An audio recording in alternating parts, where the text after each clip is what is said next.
నిన్నగాక మొన్న ముక్కుపచ్చలారినటువంటి 8 సంవత్సరాల వయసున్న పసిపిల్లని రేప్ చేసిన మదనపల్లిలో ఘటనలో ఎవడి మీద కేసు పెట్టారా మీరు?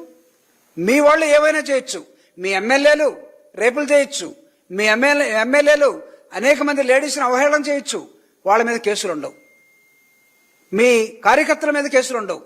కానీ ప్రతి దానికి ప్రశ్నిస్తున్న వైఎస్ఆర్ కాంగ్రెస్ పార్టీ మీద మీరు చేస్తున్నటువంటి విధ్వంసం, ఈ రాష్ట్ర ప్రజల మీద మీరు చేస్తున్న విధ్వంసం, దీన్ని జగన్మోహన్ రెడ్డి గారు నిన్న చాలా స్పష్టంగా బడ్జెట్ పేరుతోటి మీరు చేసినటువంటి విన్యాసాలు.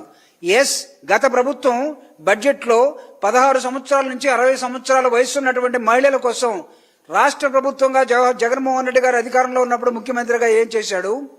మీరు ఏం చేస్తామని చెప్పారు, మీరు ఏం చేస్తున్నారు? ఇదే ఆయన ప్రశ్నించింది.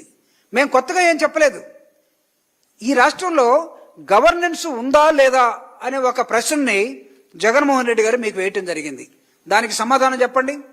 మహిళా హోంమంత్రి పాపం ఆవిడకి ఎందుకు ఇచ్చారంటే, అప్పుడు ఆ మహిళా అధ్యక్షురాలుగా గతంలో ఇచ్చినట్టున్నారు, ఇప్పుడు హోంమంత్రిగా ఇచ్చున్నారు. ఏకైక కార్యక్రమం వాళ్ళది, ఒక ఏకైక అజెండా. ఆవిడకి ఏంటంటే లేస్తే జగన్ను తిట్టడమే. ఇంక లా అండ్ ఆర్డర్ ఉందా లేదా, లేకపోతే ఈ రాష్ట్రంలో ఎక్కడైనా డిజాస్టర్ జరిగిందా లేదా, లేకపోతే ఉమెన్ మీద, పిల్లల మీద, దళితుల మీద ఈ రాష్ట్రంలో హాస్టల్స్లో పరిస్థితులు ఏంటి?